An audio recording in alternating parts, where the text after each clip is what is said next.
চট্টগ্রাম থেকে মরহুম প্রেসিডেন্টের লাশ বিমান বাহিনীর বিশেষ বিমানে ঢাকায় আনা হলে এক হৃদয়স্পর্শী দৃশ্যের অবতারণা হয়। অস্থায়ী প্রেসিডেন্ট, প্রধানমন্ত্রী, মন্ত্রিসভার সদস্য, তিন বাহিনী প্রধান এবং সমবেত অন্য সবাই লাশ নামানোর সঙ্গে সঙ্গে আকুল কান্নায় ভেঙে পড়েন। বিমান বাহিনীর একটি ইউনিট গার্ড অফ অনার প্রদানের পর বিমানবন্দর থেকে মরহুমের লাশ নিয়ে যাওয়া হয় প্রেসিডেন্ট ভবনে।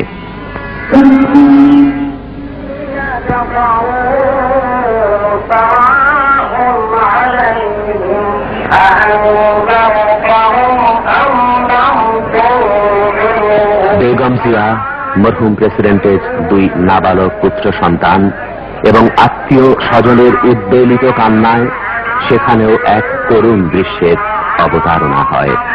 উপস্থিত সকলের চোখ সুসজল হয়ে ওঠে।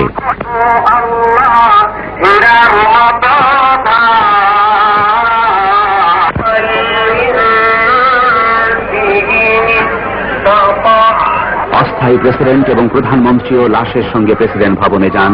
তারা আন্তরিক সমবেদনা জানান বেগম জিয়াকে। প্রেসিডেন্ট ভবন থেকে মরহুম প্রেসিডেন্টের লাশ সংসদ ভবনে নেয়ার পথে রাস্তার দুধারে সেনা, নৌ ও বিমান বাহিনীর সদস্যরা অভিবাদন জানান।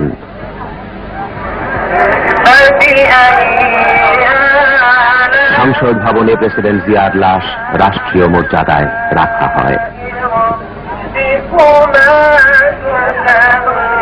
প্রিয় নেতার প্রতি আন্তরিক শ্রদ্ধা জানানোর জন্য, তার লাশের কাছে একবার আসার জন্য সর্বস্তরের লক্ষ লক্ষ মানুষ ছুটে আসে সংসদ ভবনে। সারিবদ্ধভাবে এগিয়ে যায় অশ্রু সজল চোখে। ফুল নিয়ে, মালা নিয়ে, এসেছে কান্না ভেজা মনের আকুতি নিয়ে।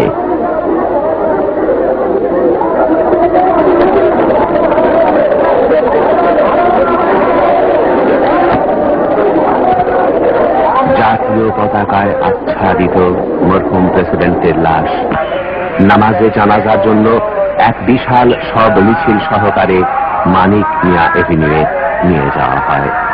অস্থায়ী প্রেসিডেন্ট, প্রধানমন্ত্রী, মন্ত্রিসভার সদস্য, তিন বাহিনী প্রধান, কূটনীতিক, রাজনৈতিক নেতৃবৃন্দ, সশস্ত্র বাহিনীর সদস্য এবং সর্বস্তরের লক্ষ লক্ষ অশ্রু সজল শোকাকুল মানুষ শরীক হন মরহুম প্রেসিডেন্টের নামাজে জানাজায়।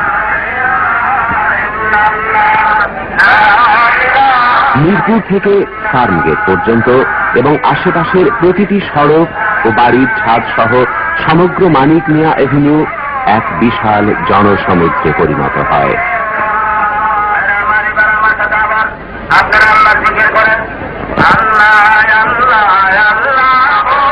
রাজধানী ঢাকা নগরী জানাজার দিনে জনসমুদ্রের বাঁধ ভাঙা যে মহাপ্লাবন দেখেছে, এ জাতির ইতিহাসে তার কোনো নজির নেই।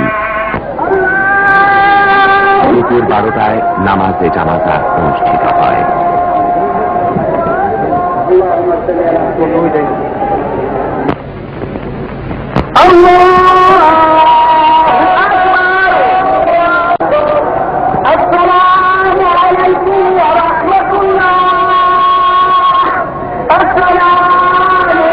জানাজায় মরহুম প্রেসিডেন্টের রুহের মাগফিরাত এবং দেশের স্বাধীনতা, সার্বভৌমত্ব ও সংহতি রক্ষার জন্য সর্বশক্তিমান আল্লাহ তাআলার রহমত কামনা করে বিশেষ মুনাজাত করা হয়। কান্না জড়িত কণ্ঠে আকুতি জানায় মানুষ আল্লাহ তাআলার দরবারে।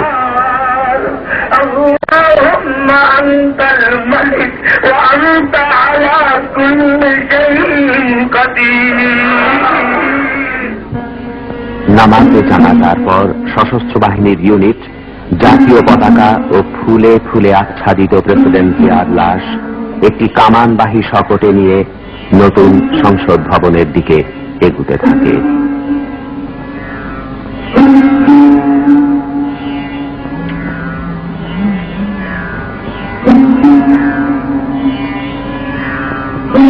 লাশের পেছনে ছুটে চলে শোকাকুল লক্ষ জনতার বিরাট মিছিল।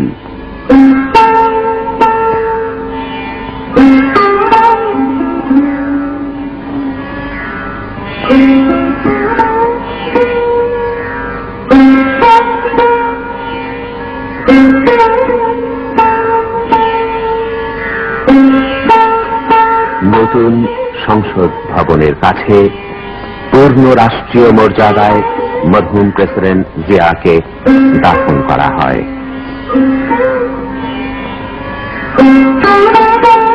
অস্থায়ী প্রেসিডেন্ট, প্রধানমন্ত্রী, স্পিকার, মন্ত্রিপরিষদ ও সংসদ সদস্য, 3 বাহিনী প্রধান, মুক্তিযুদ্ধের সর্বাধিনায়ক অবসরপ্রাপ্ত জেনারেল ওসমানী, কূটনৈতিক মিশনের সদস্য, রাজনৈতিক নেতৃবৃন্দ, সশস্ত্র বাহিনীর সদস্য, বিডিআর, পুলিশ, আনসার এবং সর্বস্তরের লক্ষ লক্ষ মানুষ দাফনে শরীক হন। দাফনের সময় মরহুম প্রেসিডেন্টের 2 পুত্র সহ নিকট আত্মীয়রাও উপস্থিত ছিলেন।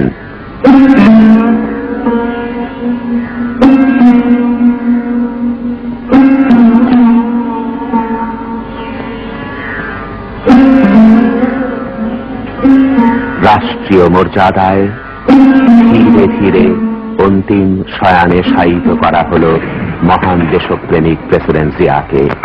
প্রপধ্বনি হল 21 বার মরহুম প্রেসিডেন্টের সম্মানে। 3 বাহিনী প্রধান এবং সশস্ত্র বাহিনীর সদস্যরা কবরের পাশে সারিবদ্ধভাবে দাঁড়িয়ে মহান নেতাকে জানালেন সামরিক অভিবাদন।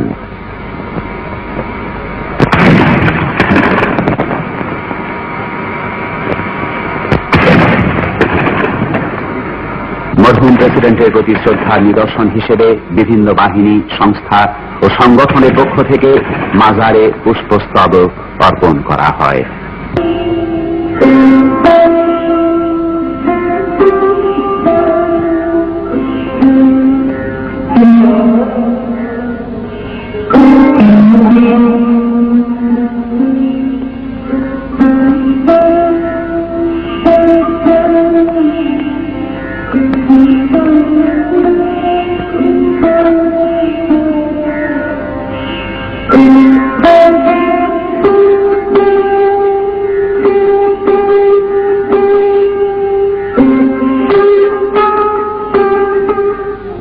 বঙ্গভবনের দরবার হলে অনুষ্ঠিত প্রেসিডেন্ট জিয়ার কুলখানিতে মরহুমের রুহের মাগফিরাত এবং দেশের মঙ্গল কামনা করে মোনাজাত করা হয়। অস্থায়ী প্রেসিডেন্ট, প্রধানমন্ত্রী, মন্ত্রিসভার সদস্য, 3 বাহিনী প্রধান, রাজনৈতিক নেতৃবৃন্দ, মুসলিম কূটনীতিক এবং সামরিক ও বেসামরিক কর্মকর্তারা কুলখানিতে শরীক হন। স্বাধীনতার বীর যোদ্ধা প্রেসিডেন্ট জিয়ার স্বপ্ন ছিল সুখী সমৃদ্ধ বাংলাদেশ গড়ে তোলার, জাতিকে স্বনির্ভর করার, দেশবাসীর ভাগ্য পরিবর্তনে নিজেকে উৎসর্গ করার এমন ব্যক্তিত্ব ইতিহাসে বিরল। শহীদ জিয়ার স্বপ্নের বাংলাদেশকে তার আদর্শে গড়ে তোলার জন্য আমাদেরকে এগিয়ে যেতে হবে তার প্রদর্শিত পথে বজ্রকঠিন শপথ নিয়ে।